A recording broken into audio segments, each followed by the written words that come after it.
This is Chthonia, the world of the dark feminine.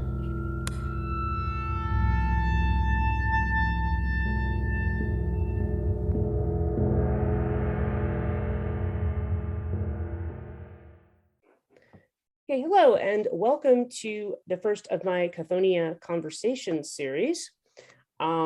This time, for this month, I'm actually very pleased to welcome Lana Popovic, who is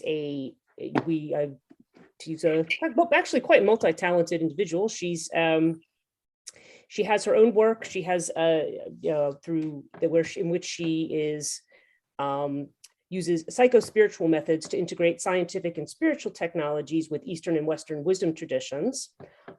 She took the process of formal initiation into both Tibetan Buddhist and Western Hermetic traditions, and so which informs a lot of her practice. And she's earned several certifications in therapeutic modalities and programs, some of which combine research in the neuroscience with Eastern mindfulness-based meditations, working with Buddhist psychotherapists. And her venture, Psychosomatic Alchemy, posts a lot of social media content, both Instagram and YouTube, and uses the thrust of that is to use the alchemical traditions for shadow work and shadow integration.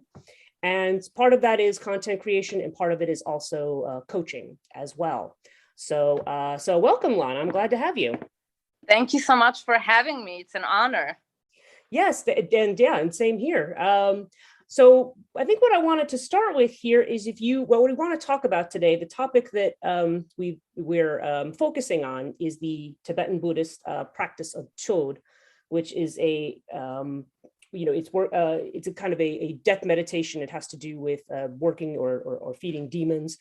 But I wanted to start before we get into that subject specifically. Perhaps I've given a little bit of your background here, probably rather imperfectly. But just interested to know if you could talk a little bit more about your experience with working with these Eastern traditions in particular, and Hermeticism, and giving it a psychological focus. What your kind of experiences with this work. Okay, so I would say that my home tradition is Tibetan Buddhism, although I kind of got into Western Hermetic tradition more seriously around the same time. I've gotten more formal training from the Tibetan Buddhist lamas. With Tibetan Buddhism, you first start out by taking refuge vows. Then eventually you move to Bodhisattva and Tantric vows as you go kind of deeper. Like, these are just kind of like more serious commitments as you progress into the practice. And as far as Western Hermetic tradition, I basically have been initiated into the Temple of Thelema, which is Thelemic Golden Dawn. Mm-hmm. So it's just, I suppose it's very similar. I've never really participated in Golden Dawn itself, but from what I know, it's very similar with just kind of Thelemic overtones, right? Okay. But I've also studied, I had a personal mentor in Western Hermetic ceremonial magic, Dan Hanley, who, as I understand, will be your guest in the future. And he's also a second part of Psychosomatic Alchemy. So we're kind of working together to create content and memes, utilizing alchemical traditions of East and West wisdom traditions. So basically, I don't know if that kind of covers a little background. Or did you want me to go more into specifics? No, that's good. That's good. That's just a good start, just to give people an idea of what your background is and where you're coming from. And yeah, Dan is actually going to be our next conversation. I'm having a conversation with him on the Gnostic Feminine next weekend, which will probably come, the month after, in terms of when it's going to be put out. Okay, so it's interesting because I feel like your background is, well, at least our interests and our missions certainly are quite similar, although my focus tends to be more on the Hindu side of Tantra rather than the Buddhist. so it's interesting for me. I'm looking forward here to learning a little bit more about the Buddhist Tantra, which I know less about as far as it goes. Now, the specific thing, though, we wanted to talk about, which I think fits in with this idea of shadow work and shadow integration. I mean, when, to use that term, which is often a very highly misunderstood term by a lot of people. Yeah. It's but I think it's but certainly, Chöd to me it seems like it's a very good example of the way in which we deal with things that are in shadow. So first, actually, could you just explain a little bit about what Chöd is? So first of all, Chöd is a Tibetan word, and it means cutting through, severing, or slaying. And what that refers to, it refers to cutting of ego grasping, cutting the self-cherishing mind that's kind of fixated on this sense of I. Now, in Tibetan Buddhism, it's kind of important to make a distinction between, so like in psychology, ego is not always necessarily a bad thing. And we have to make a kind of a distinction between the positive, the healthy aspect of the ego, and then the kind of more neurotic aspect of ego. So like, here is a kind of a perfect example. So if we look at arrogance versus confidence, right? So when we feel confident, we feel kind of full of ourselves in a certain kind of positive sense, right? We feel capable, we feel good about ourselves, we love ourselves in a kind of wholesome way. With arrogance, there is like a similar feeling, like we feel great about ourselves, but with arrogance, there is always this kind of sense of like, I'm better than everybody else. Right? It's like I'm better than you. And, sometimes what comes with that is also like stepping on other people to make herself feel better. So like, that's a more neurotic aspect of the ego, because, what's necessary for that, it's like there is always comparison with others. And when we compare ourselves with others, there is like, we either feel better than someone or lesser than someone. Both of those are like delusional kind of states, or neurotic. I mean, we all have them. I'm not going to say like, oh, we all, this is like a human condition. But confidence is kind of self-sustainable. It doesn't depend on like what we think about other people. It's just kind of, we feel good about ourselves regardless of like who we are surrounded with, right? So it's a healthy, so the kind of neurotic ego is what we're trying to cut here in Chöd.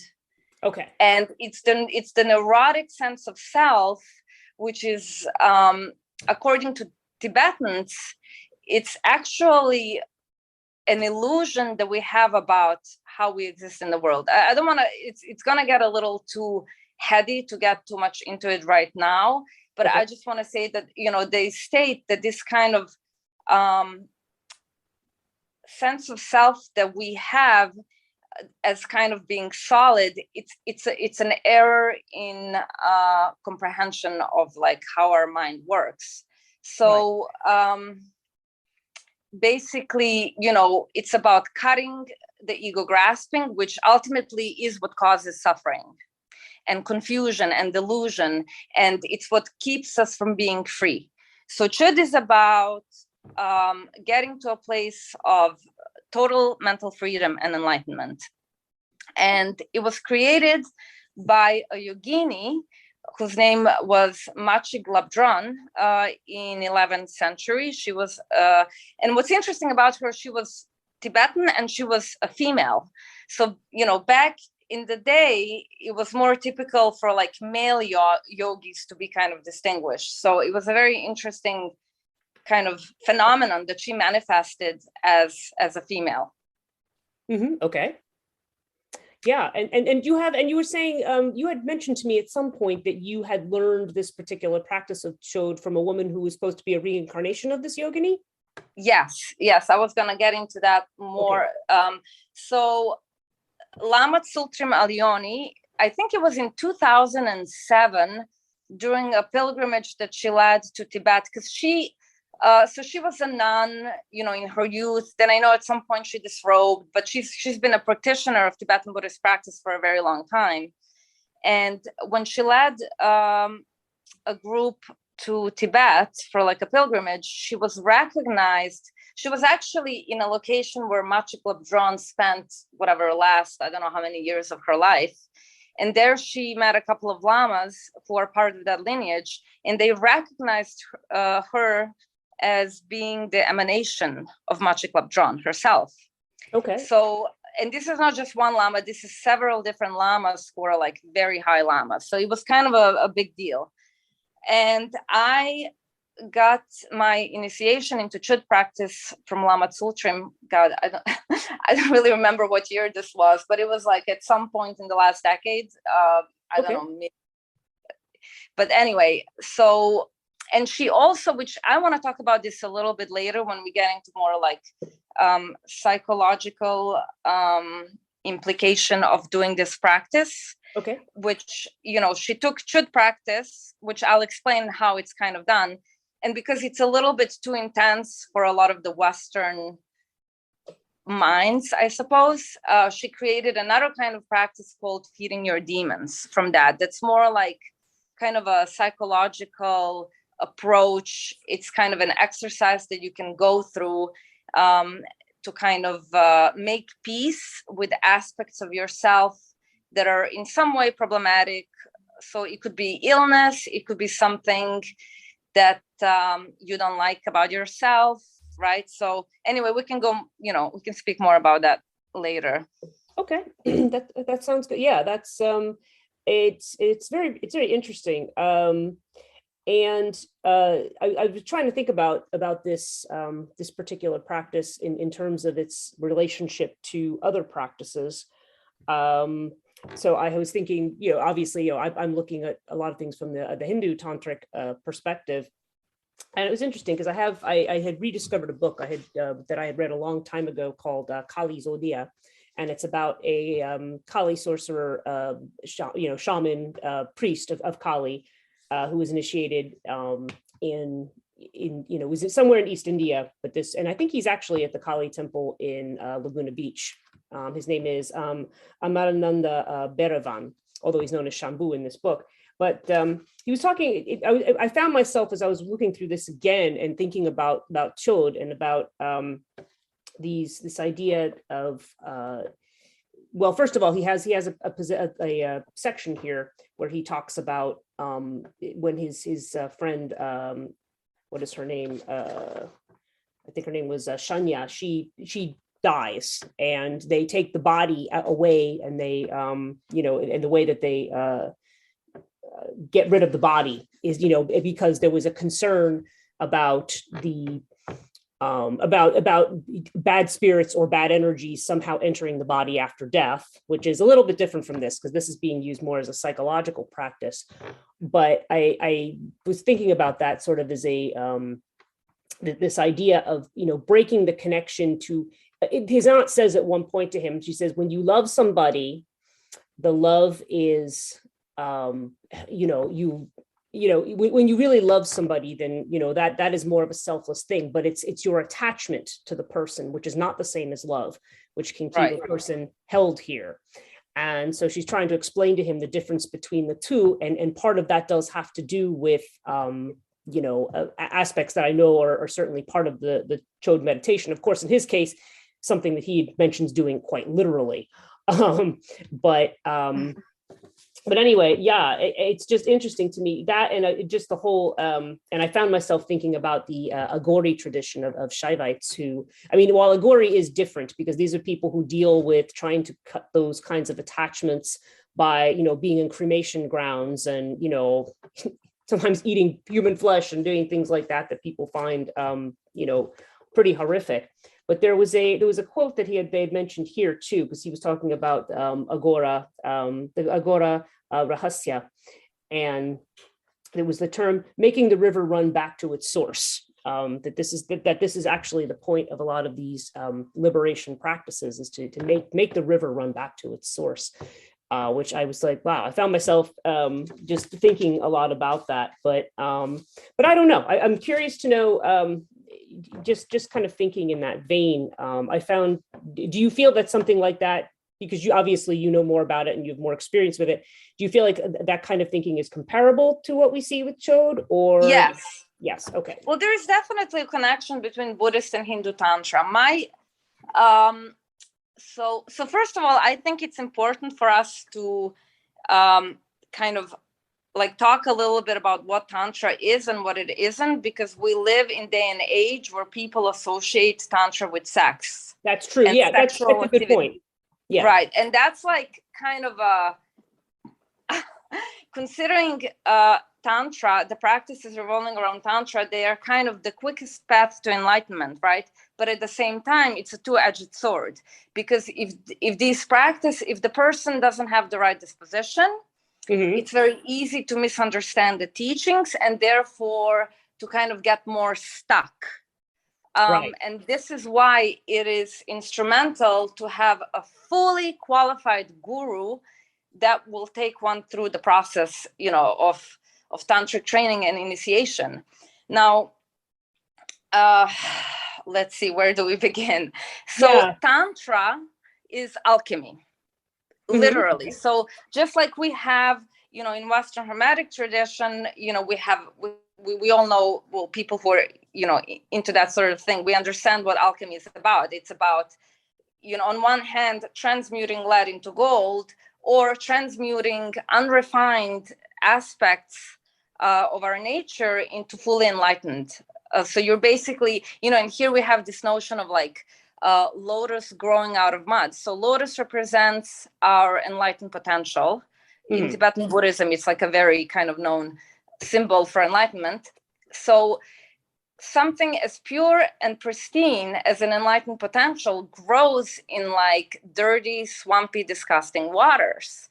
Right. And that's something, kind of beautiful to see, because, we tend to think like, oh, I'm just like a suffering schmuck, or I'm so imperfect, or I have so many issues. How am I gonna? So that's the whole thing. Like, we work with these parts of ourselves that we dislike, and that, again, I'm drawing parallel here with the shadow working, right? That's the whole idea of like taking parts of ourselves that we are kind of even disgusted with and transmuting them, transforming them into enlightened potential. The philosopher's stone is literally in the sewer of our being, and unless we're ready to kind of dive deep in there and unless we're ready to really look at our stuff, there is no way we can reconcile any of that stuff. So like with Tantra, so here we have the Chinese alchemy, which is, that's like Chinese Tantra. Then we have, Indian and Tibetan Tantra. And then we have the Western Hermetic alchemy. There is a really good book by Peter Levenda called The Tantric Alchemist, where he actually draws parallel between all of these traditions. So again, Tantra is about transforming unrefined into refined. So what does that mean? That means we take things like greed, attachment or addiction, aversion, anger, all of this kind of stuff that we consider negative or painful.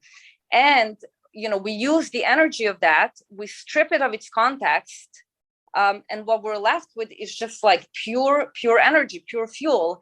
And we use that fuel to direct it, to kind of cultivation of our mind. So in this, who really want to start learning sort of alchemical practices, like, the preliminaries to alchemical work, like working with the breath. There is a master in New York City. His name is Dharma Mitra. And he has, now he also offers courses on Zoom. So it doesn't matter where you are, you can take his class. And he has a specific class that's called Psychic Development, where he teaches different types of pranayama, and also sound pranayamas. And when you can basically learn this from him, and you can continue to practice on your own. So that's like a little, for those people who really want to start, but they don't know where to start. Here is a qualified teacher. He's close to 80 years old. He's definitely a real deal. One of the few yoga teachers who's not like followed by sexual controversy. So okay.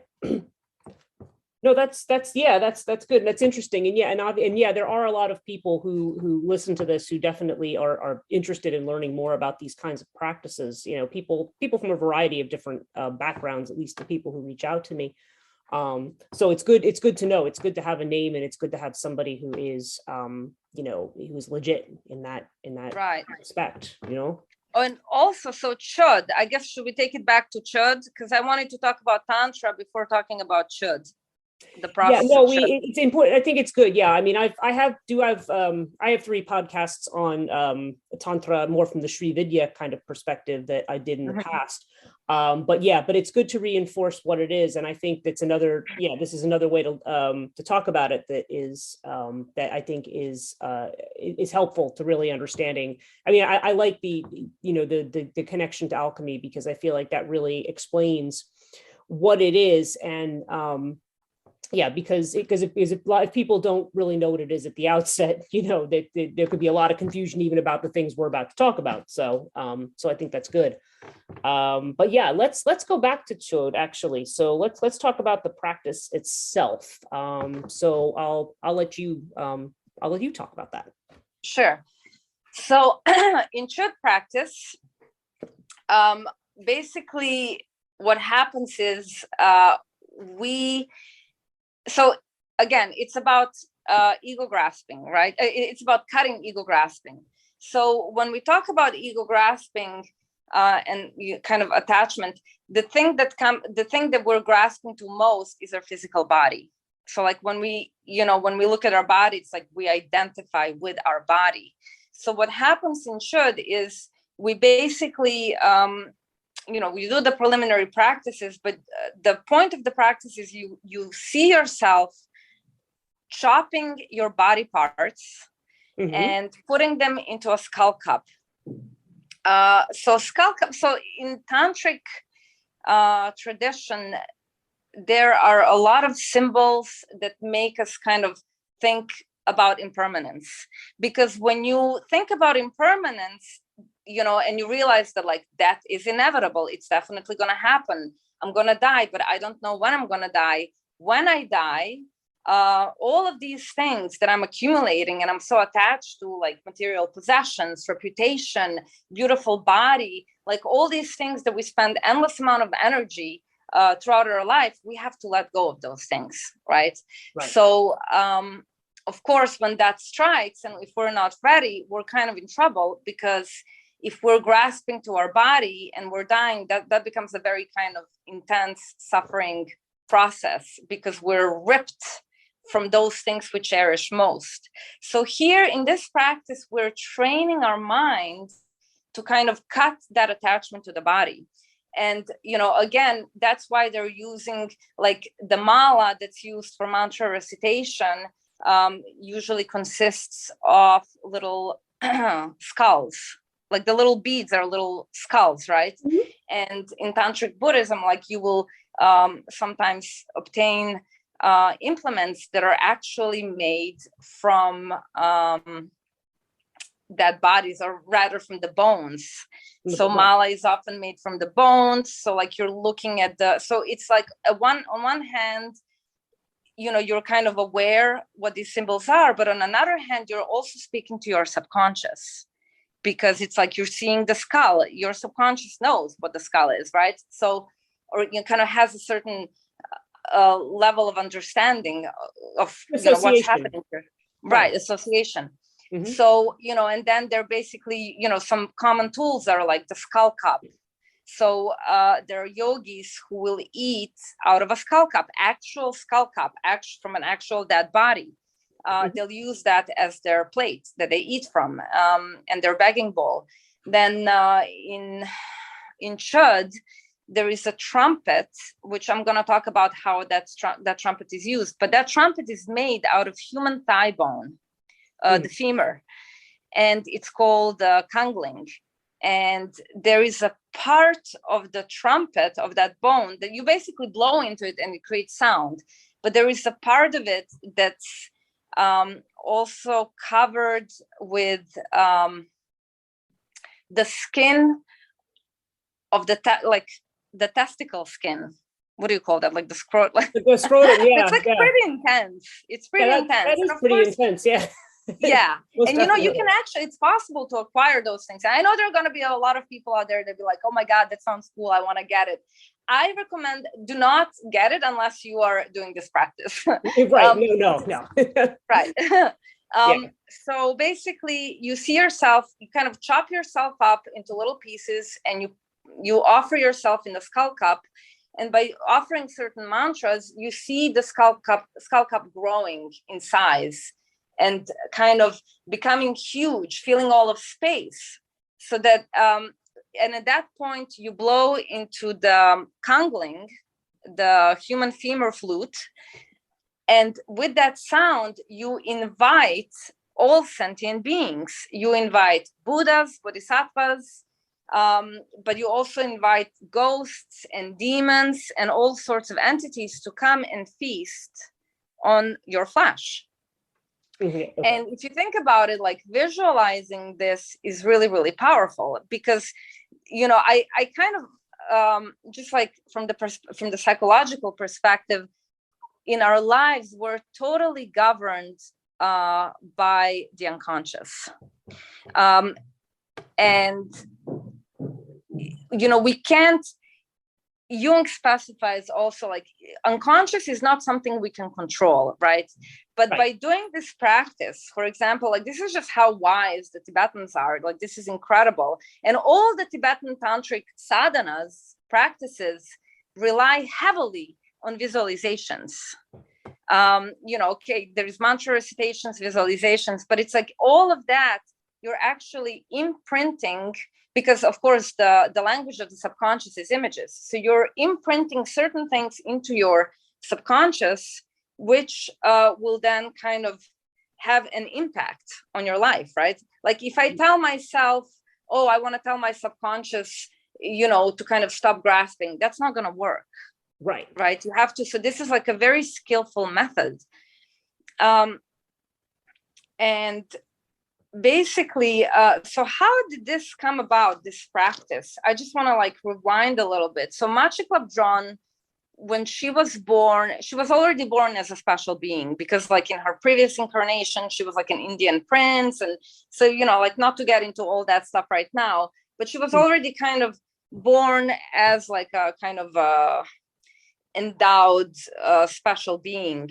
And however, she still needed like a lot of training. So she was still, studying from the lamas. And around the age of 20, she finally was able to totally cut through her ego fixation, ego grasping, right? And then later on, when she was receiving another empowerment, because again, here is also something interesting. It's like she's already kind of a special being, and she's still continuing to study. And even after cutting ego grasping, she's still continuing to work on herself, which just kind of goes to show that there's so many different levels of kind of transcending, our attachments and our programming and all of this kind of stuff, which gives me an idea that like the process of enlightenment is a huge kind of endeavor, that it just, which is like a really nice parallel to people who, like, for example, in Western Hermetic tradition, who like to think of themselves as powerful magicians, and they're like, I'm the ultimate. And, it's like, no, you're not done. The work continues on. But there is an interesting story where, while receiving an empowerment, she's in a state of samadhi, meditative absorption. Mm-hmm. And in that moment, she floats through the temple walls into the air. Now, these stories are a little bit like, kind of amazing, right? Miraculous. Mm-hmm. She floats into the air and lands into a tree that stands at the edge of a lake that belongs to a fierce Naga king. Nagas are water spirits, basically, that look kind of like they have like a tail of a fish. Mm-hmm. They're like dragon beings. There are different ways they're represented. Some of them are like, human face and kind of tail of a fish. And so the Nagas are very intense kind of entities and very dangerous. So the Naga felt, infuriated by her disrespect of his territory. He gathers an army of fierce and wild Nagas who mount an attack on her. And she's at that point kind of naked, sitting in a tree in a state of total equanimity. And rather than like fleeing or attacking, she instead turns and offers her body as food to the Nagas. Oh, interesting. Because as you remember, she cut ego grasping earlier. When that happens, we don't have the same kind of attachment to the body. So, so at that point, Nagas got completely stunned, and they vowed their allegiance and eternal protection to Machig. So Machig Labdron, right? So it just goes to show that and this concept of like feeding rather than fighting, it's actually a method of like how to work with inner and outer demons. So now let's take this and kind of connect it to shadow working. Yes. So a lot of people glamorize shadow working. They're like, yeah, shadow working, but it's like shadow working is like really hard, really painful. All of those things that you like don't want to admit about yourself. All of us, I'm going to say, all of us, like things that we're ashamed of, that we want to hide from people, right? That's the shadow, right? And most people who go into Jungian therapy, who go into Jungian therapy, they start with shadow work, and most of them quit like in the first year. Right. I mean, because it's really, honestly, it's like really hard work. It is. And there is a preliminary, like you can't just do shadow working. There is a preliminary work to doing shadow working. And that's, equally non-glamorous process of like developing self-compassion. Like for a lot of people are like, oh my God, that's boring. Like really like cultivating self-compassion and outer compassion. It's instrumental. You can't do shadow working unless you have self-compassion. Why? Because in order to do shadow working, you have to see things about yourself you don't want to see. So basically, unless you have a kind of tolerance and self-compassion, your ego literally will not allow you to see it, because it's too intense for the ego. Like it will. So that's kind of the beginning step. And then once you develop self-compassion, then slowly, you kind of see these things about yourself that you kind of despise. And then you start to develop the attitude of welcoming those things, accepting them, saying, you know what? That's what exists inside of me. It's okay. It's okay. I'm only human. I can work on it. Because it's like you have to see it before you can transform it, right? And you have to kind of, so that's the whole thing with like feeding rather than fighting. Now, again, jumping ahead to Lama Tsultrim Allione's practice, which she appropriated from Chöd, from the traditional Chöd practice, and she turned it into this kind of psychological exercise called feeding your demons. And the practice consists of like first identifying some part of you that's really painful or like some affliction that you have, and you sort of let it come out of you. So it's like, again, there is a big process of visualization that's crucial here. So you kind of invite it outside of yourself and you see it in front of yourself. You give it form, you kind of acknowledge what it looks like. You see what shape it is, and then you start to have a conversation with it, asking it, what do you need? What do you want? So you're really kind of creating a bridge between you and the part of you that up until now you've been maybe sweeping under the rug. Now you're kind of acknowledging it, right? And then you're having a conversation and you ask it, what do you need? Or what's, and maybe it will say, I need love, or I need validation, or I need to be accepted. And then the process is basically you turn yourself into nectar, and nectar represents the thing that the kind of demon wants, right? And you feed it to it, and you see yourself kind of so you become nectar and you feed it to demons. So the demon is consuming you in the form of what it needs. Because honestly, once it's full, it's going to leave you alone, right? And so basically you do this process until the demon becomes an ally. And then once it becomes an ally, you reintegrate it back into yourself. It's unbelievably skillful, beautiful, incredible practice. And Lama Tsultrim, again, her skillful means are amazing because she took this practice that like a lot of people wouldn't want to do in Chöd practice, and she turned it into this kind of like exercise that's very palatable for almost everybody, right? Yeah. And that's like a beautiful kind of, that's very much a shadow working exercise, or, you know, shadow integration, because that's what we're doing.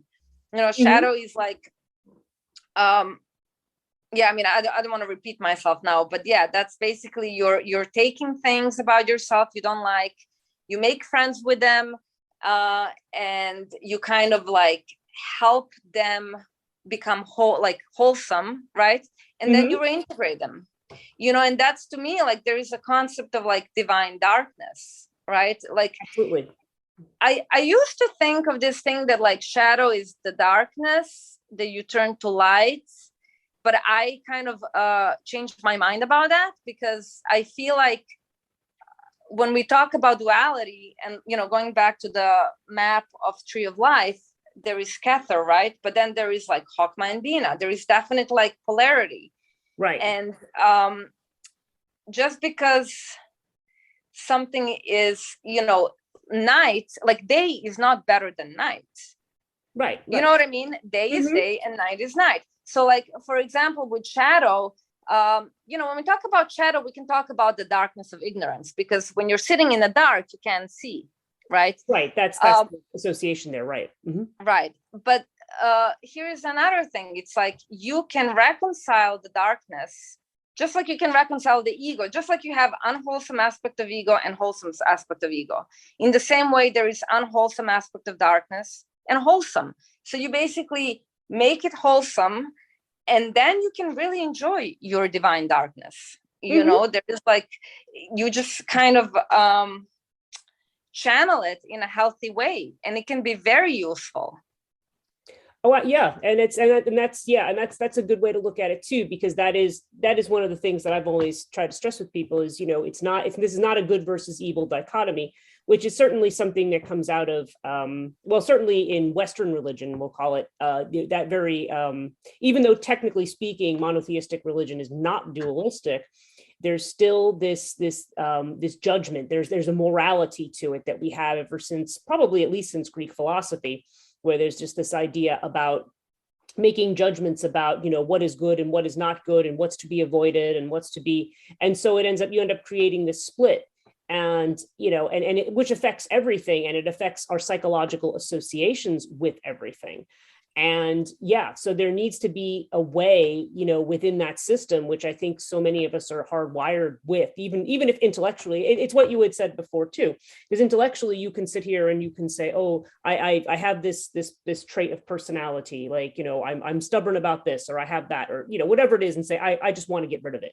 And, you know, but that's trying to rationalize it away. That's trying to use, you know, that's just basically pitting mind against mind. It reminds me of the tarot card of Seven of Swords, futility, the way in which the mind just continually just spirals itself and never can break out of it, because it's like you're just or I think of martial arts, where two people just continually push against each other, and then you just end up draining both sides of energy, because ultimately at some point there has to be a yielding, there has to be a backing off, which I see this as a type of yielding in a way, because it's not about the fight or flight, as you had indicated. It's about just letting go and saying, okay, you know, and then saying, you know, letting those things kind of feast on you until they've had their fill and they go away. That's a kind of another way of looking at it.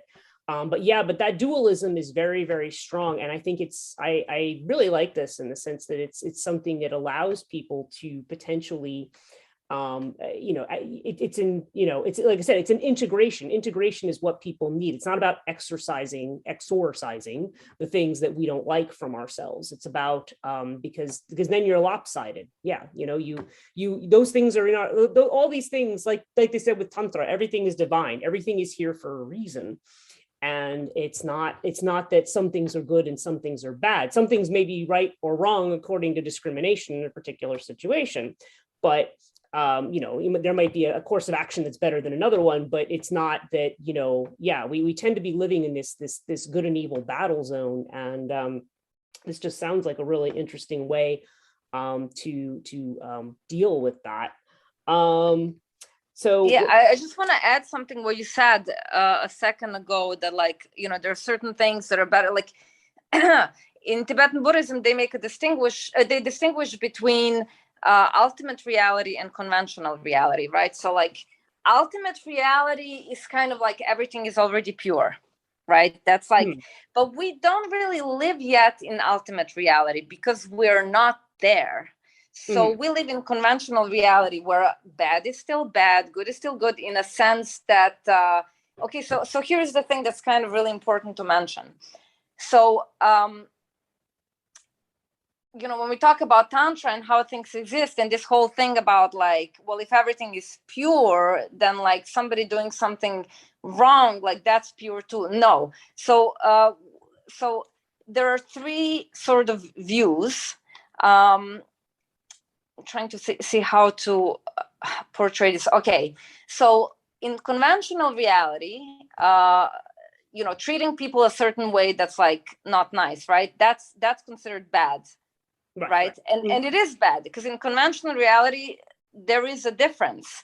So what happens with what's kind of common with people who are in the kind of Tibetan Buddhist tradition is that they tend to confuse the two. So, they'll say, they'll either be in the view that like everything is good or bad, everything is totally solid, right? Everything is, my situation is either good or bad. And they kind of like are really stuck in that, I'm this way and I will never change. Like that's called absolutism. So that's wrong. That view is wrong. Or they'll say, oh, nothing is pure and impure, therefore nothing matters. That's nihilism. So that's also wrong, right? So you have to kind of be in the middle way. So you have to understand that, like, yeah, we live in conventional reality and like ethics and morality matter,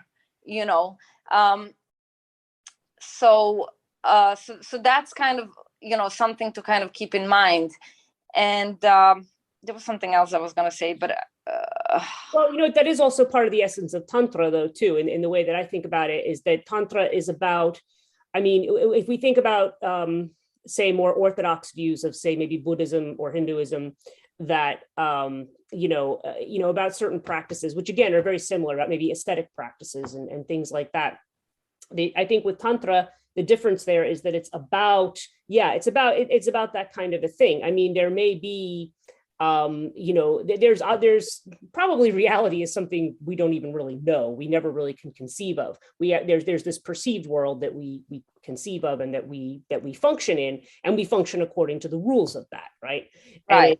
And so you have this, so you have this idea, but with Tantra, it's the idea that you can still become liberated, or you can reach that kind of enlightenment, but you can still live in the world and do all of those things and exist in this world and experience this world. It's not like you have to get rid of this world in order to, in order for that to happen. It's not like, oh, anybody who lives in the world automatically cannot become enlightened or cannot have this. And that's that. I think with Tantra, it's there's this sense of, no, you have to, yes, I understand what you're saying absolutely about, certain the ways that people treat each other, or the way that people, behave in a society to have it function. You can't, you just can't be, certain things, if you indulge in them, then you harm yourself and you harm other people. And yes, so it's not just simply as a unilateral, there are no judgments, but at the same time, I think there's too much of a judgment base when it comes to people get to a point where they take the notion of purity so far that they can't, right. I can't, that everything around me has to be totally purified, and that can lead to some very bad directions on a mass level as well. That's like also spiritual bypassing, which is a phenomenon, right? It's coined by John Wellwood, who is a therapist and a Buddhist practitioner, right? And they found this kind of phenomenon that, like, particularly among spiritual practitioners, this takes place. And what it is taking something that's one's neurosis, which I'll give an example to make it easier. But we take something that's our challenge or our neurosis, and we represent it back to ourselves in a guise of spiritual virtue. That's called spiritual bypassing. So, for example, let's say, somebody who kind of allows people to treat them as a doormat, right? Right. And they'll say, people will treat them badly, and they'll go back and say to themselves, it's okay, I won't say anything. I'm going to be compassionate. Meanwhile, they're allowing people to kind of, violate their boundaries, treat them badly, right? Mm-hmm. That's not compassion. That's right. not compassion at all. That's weakness, and that's it comes from fear or whatever it is. And again, here is why it's so important to have a qualified, and I repeat, qualified spiritual teacher who can really guide us, because we will make these kinds of errors. Mm-hmm. And also what you were talking about earlier about living in the world, being enlightened and living in the world. So samsara and nirvana. So just to kind of, I'm pretty sure most people know what the meaning of samsara and nirvana, but samsara is the kind of cyclic existence. Yes. That's kind of suffering in nature, and nirvana is kind of liberated existence that's inherently joyful and free. So there is no place called samsara and another place that's called nirvana. These are states of mind. Right. So you and I can be in the same room, and you could be enlightened and I could be really kind of unenlightened, and we'll experience the same space at the same time in a completely different way. Right. That's why when you completely liberate your mind, it doesn't matter if you're sitting in a pile of garbage or whatever, you're going to be happy, you're going to be fulfilled, you're going to be, kind of, I don't know. So that's kind of important to know. Just everything happens in the mind. Mm-hmm. And everything is interpretation, right? And also I want to mention, which is really important, and again, to kind of, so in Tibetan Buddhism, when they talk about enlightenment, they talk about, they say that the bird needs two wings to fly. Bird one wing is wisdom and the other wing is compassion. Without those two things, you cannot become enlightened. And it's very interesting, that's why I always talk about compassion, and people are probably really bored of that. But self and other, and also, so when we talk about compassion, it goes both ways. It's compassion towards ourselves and compassion towards others. So, and this is why in shadow working, practicing compassion is crucial, because how you relate to people around you, right? So if you're very judgmental and kind of pointing fingers, oh, look at this person doing that. When you point a finger, there are three fingers pointing back at you. Right. Mm-hmm. Do you know about this? I love that, because it's those things that we see in other people are,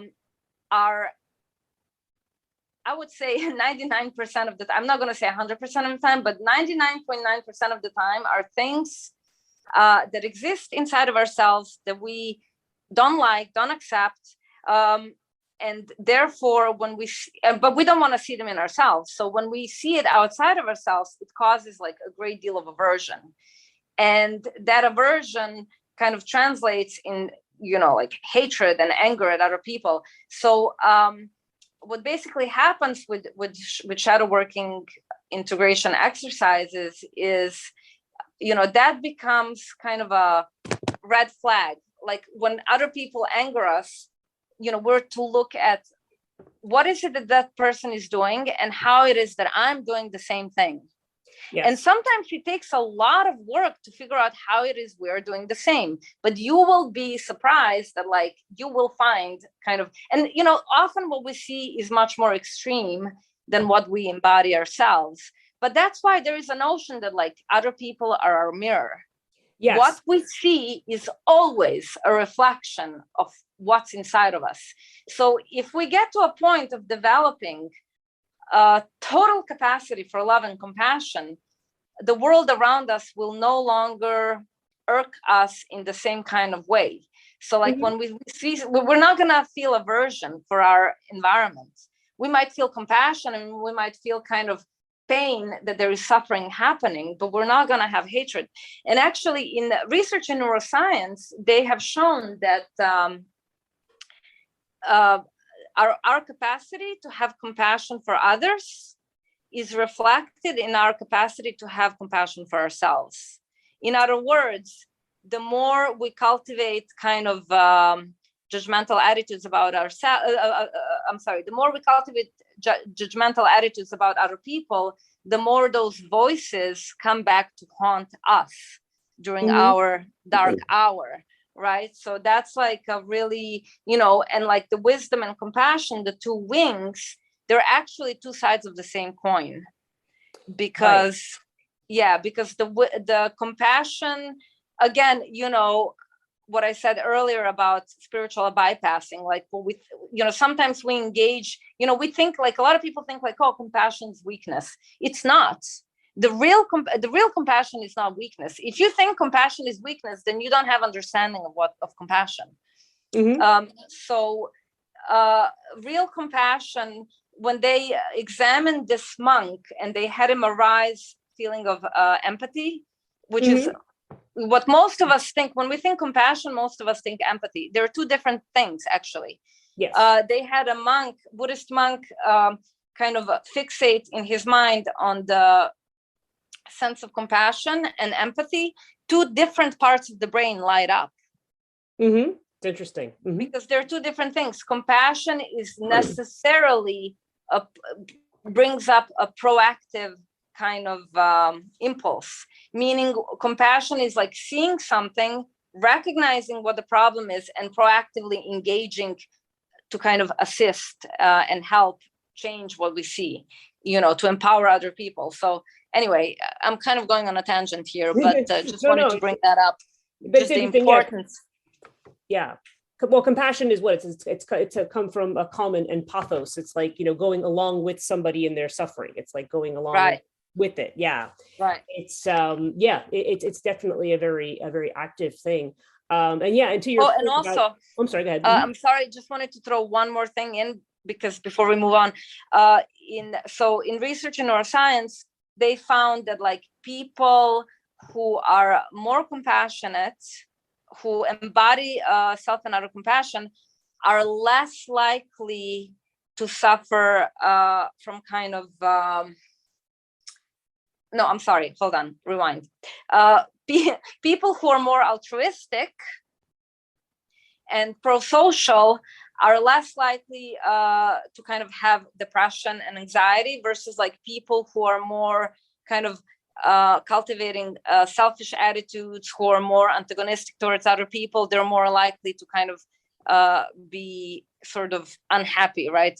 Lacking peace and so forth. So for those of us who are struggling with anxiety and depression, doing exercises in self and other compassion is definitely something that will be helpful. I mean, they've shown research in neuroscience that proves that this will actually help with depression and anxiety. And even they've done study with people who do feeding your demons exercise.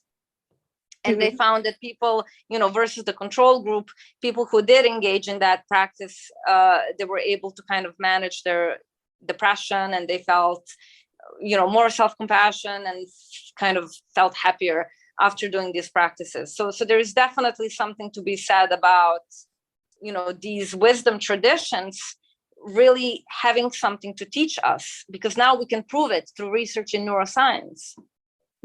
Yeah, and it's all really interesting, because what I was thinking while you were explaining, first of all, I was going to say something about the phenomenon of projection, which is what you're talking about with the mirror, the fact that you look around and that's what I've always said, like you're in a hall of mirrors. I mean, you're walking around, because think about it too. I mean, we don't even know what we look like unless we see ourselves reflected back in a mirror, or reflected back like, a camera that's pointed at yourself or whatever. That's the only way you know what you look like. Otherwise you have no idea what you look like unless you see it through that external thing. So we learn a lot through our relationships.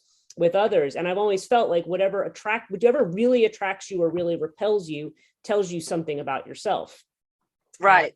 And about where your fears lies. Because like you said, it's not necessarily that you're exhibiting the same kind of behavior that somebody is exhibiting, but it goes back to something. And actually compassion, one of the things that I had remembered when I used to do Catholic retreats, believe it or not, but actually found a group of nuns who I really liked tremendously, and I would sometimes go with them. But when we talk even about the idea of forgiveness, about the idea of releasing anger, like not saying, oh yeah, it's totally okay that this person did this necessarily, but that, I'm not, I'm divesting myself of that anger, or, there's a way in which we need to be, because what ends up happening is when we get into these kinds of conflicts, because it is a kind of projection thing, not only are we angry at the person out there, but that also ends up kind of wounding ourselves as well. Right. It becomes like a double-edged thing. So there's got to be that way of if you don't develop self-compassion, then you never can, one possible outcome there is that everything's everybody else's fault.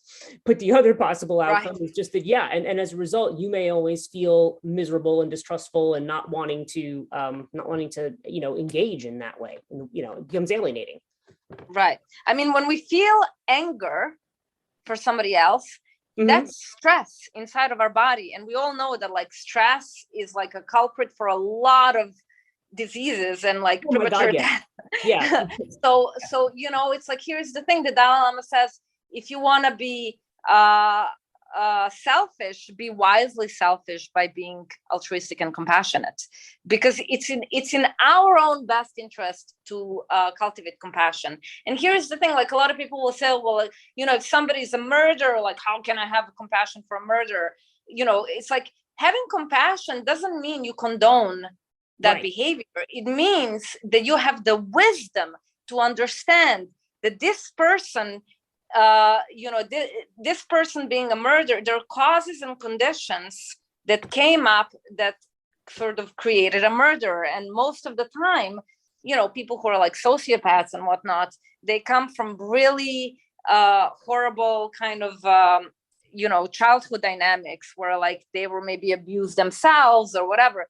So like you can have compassion for the fact that, this is just happening. Like you're not, or you can simply say, you know what, I'm so sad that this is happening. I'm so sad that this person is so like mentally ill. Like that's sad. You don't have to be angry with the person. But you see what it is? It's like when we witness something like injustice in the world, it gives us pain. Like that's the initial thing is pain, but then the anger arises, and anybody who meditates will know that when you feel anger and you sit down to meditate, you start to realize that you're not angry, you're actually sad.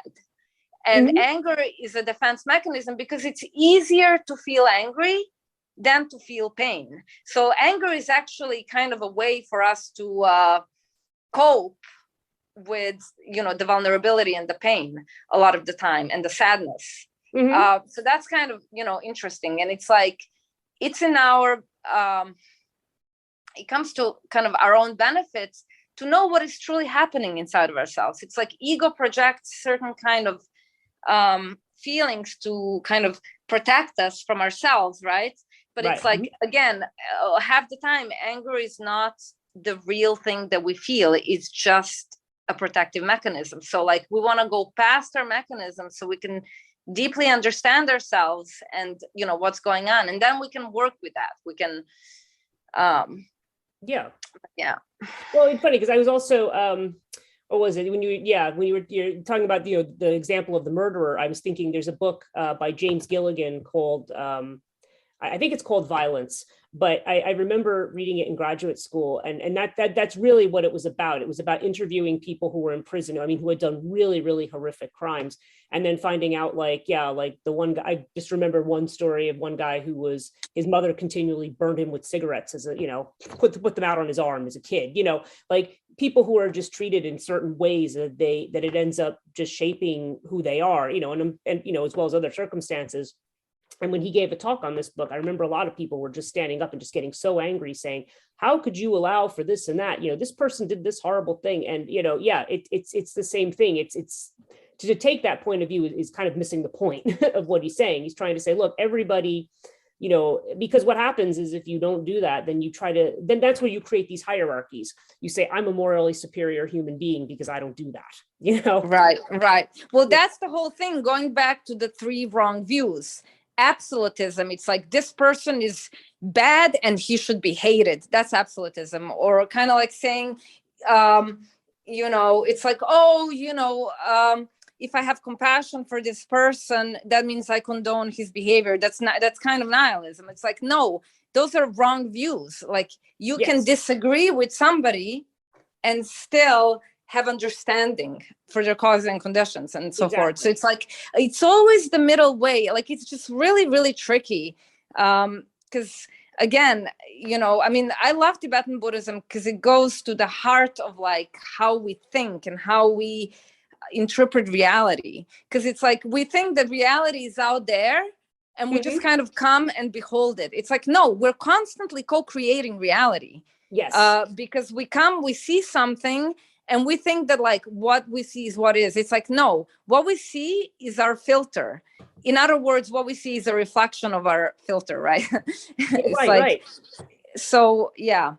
Yeah, it's, and it's, and it's good to be mindful of these things. I mean, I know a lot of people are certainly attracted to, to Buddhism and to other Eastern ways of thought, which are, again, very different from the highly dualistic kind of Western view. That I feel like I feel like there's that separation there between, between the life we experience and maybe what we think we ought to be because somehow we're broken and need to be fixed. I think that's part of it too, is just that Adam and Eve in the garden notion, that you got thrown out because somehow you're imperfect and now nature's imperfect and all of it's wrong. And somehow now we have to re-elevate it to some status rather than just simply trying to understand where all of this fits in. And yeah, there's going to be different judgments you make. There's going to be good and bad to certain things, but yeah. And I think you had said something earlier about sort of the sensuality of the breathing and of taking in nature, like really experiencing it. And that I thought to myself, that's really what the definition is of grounding. A lot of people think grounding is just like, oh, you go outside and hug a tree and, that can help. But I feel like real grounding is like, yeah, that's exactly what it is. It's just really being immersed in that place and being able to come from that place where you recognize where you are as part of this bigger system, Well, what that is, it's like when you experience total sensual immersion, right? Because we experience the world and reality through our senses. But it's like, here's the thing, we see something with our eyes, but it's like what we see and what we think about that thing that we see is not the same thing, right? So like eyes will perceive shapes and colors, ears will perceive frequencies and sounds, whatever, right? But it's like, then we make in our minds, we make decisions about like what that means. Oh, it's good or it's bad. Or it reminds me of this, reminds me of that. But it's like in sensual immersion, you're not supposed to think. You turn off the kind of judgment and you just perceive things directly. You smell the smell. You don't say like, oh, this smell is good or bad. No, you just kind of, and practicing being in that state, or, just being in that state, we experience reality as it is directly, and like, doesn't matter if you believe in God or don't believe in God. To me, sort of God is in reality, or whatever. For Buddhists are non-theistic kind of tradition, but it's like that's dwelling in that place of like perfect kind of perception of reality, like that's the key. And if we can maintain that, in Tibetan Buddhism they say the extent to which we're in tune with reality is the extent to which we're experiencing happiness. And the extent to which we're out of tune with reality is the extent to which we suffer. Right. So like the reason we suffer is because we're completely not in tune with what's happening. It's like, we put labels on things. We tell ourselves, oh, I'm not good enough, but all this kind of blah, blah, blah, blah. We have to go away with that and just experience things directly. Like that's one way. But anyway, it takes a lot of work.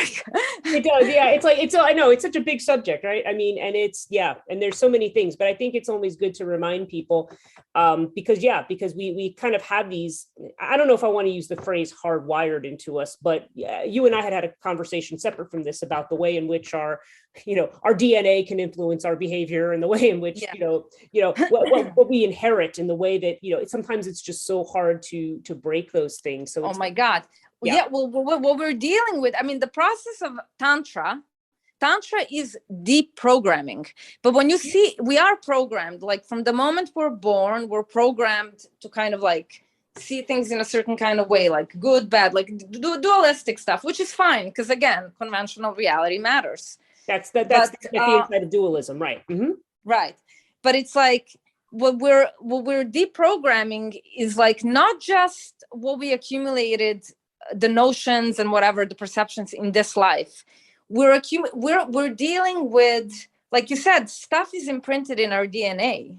All of our ancestral, I mean, but like a while back, they have shown that like trauma can be passed on through DNA. Yep. Mm-hmm. So like so if you think about like, deprogramming everything like that, that's why in Buddhism, they say it takes lifetimes to achieve enlightenment, because you're like peeling layers of ignorance, and misconception that we have about how what reality is and how it exists. So like, that's like an incredible, but that's why Tantra is like the fast way, because you're already, when you do tantric sadhana, you basically become, so, if you're initiated into a tantric initiation and, into a deity, right? So you have, you basically you're training yourself to become that deity. So you recite the mantra of the deity, and you kind of do certain special visualizations, and you adjust things with your breathing. So you're doing internal work and you're visualizing. So like you're utilizing your body, speech, and mind to kind of create a big impact in just like in your subconscious. You know what I mean? It's like you're kind of like, how they say fake it till you make it? That's kind of like what's happening, right? You're already pretending like you're already enlightened, and then that's why it's like a faster path. But again, it's faster path if you do it right. Otherwise, right. Well, exactly. Yeah, wheel you off into the into the mental hospital. Yeah, right. Well, exactly. You're kind of walking a razor's edge there. So it does. No, you're absolutely right. It does take a certain kind of disposition, and it's not necessarily the path for everyone, but it is certainly a fast path. So, well, it's interesting because we were talking about Chöd, and we've looked at all these other little tangents, which actually I think are all incredibly relevant to this. So I guess since we're getting on probably almost an hour and a half, I just wanted to, if we had, if there was any other final thoughts you had on Chöd or on any other aspect of this that we would want to just finish up with.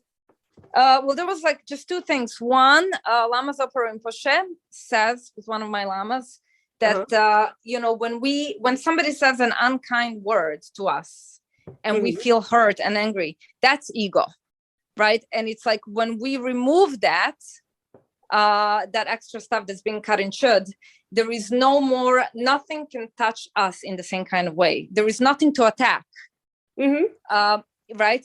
And then another thing I was going to say, that, psychosomatic alchemy, that's basically what Dan and I are doing, is we're taking from these alchemical traditions of East and West, and we try to create content that's conducive to shadow integration. And I'm going to do like a little commercial.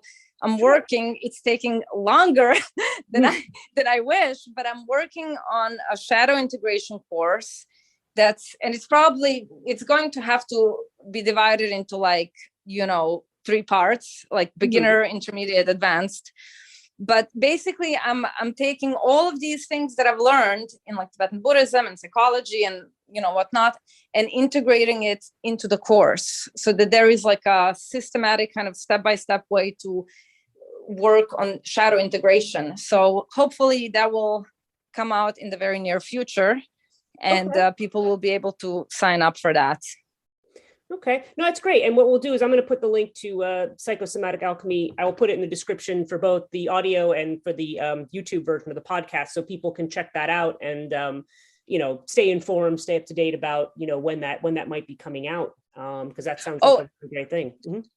And also one final thing, I'm also going to share with you where if people really wanted to take this practice, Chöd practice seriously, I will leave a link with Lama Tsultrim Allione has kind of a retreat center in Colorado, but she also travels around.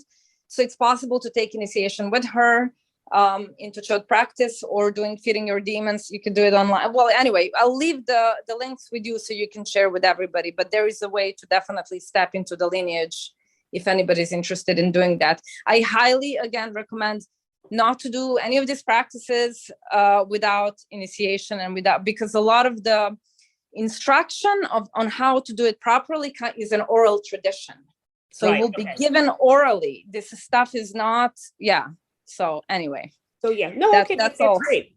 That's good. So that's so that'll all be very useful. And so this has been really interesting conversation. So I'm really happy we were able to chat today. And and I thank you for sharing all that. And it was good to be able to talk about this, because I just think this is just really important work that all of us are doing to, in our own ways, to try to help people with that process of integration, of not being so alienated, not being so polarized, and not living in this kind of world of anxiety, by changing the way that we conceive of these kinds of things. So thank you very much, Lana, and I appreciate it. Thank you. Thank you. Thank you for listening to today's Chthonia Conversation. If you would like to support my work, please visit patreon.com/Chthonia. Any extra material from these episodes that ends up being cut from the final version will end up there as well, so you will get all of the outtakes and extra conversations there. You can visit all of my work at chthonia.net, and also feel free to follow me on social media. At Facebook and Twitter is Chthonia Podcast, 2 words. On Facebook, 1 word on Twitter, and Chthonia Podcast, also 1 word on Instagram, and just Chthonia on YouTube. Thanks as always for your support. We appreciate you, and until the next episode.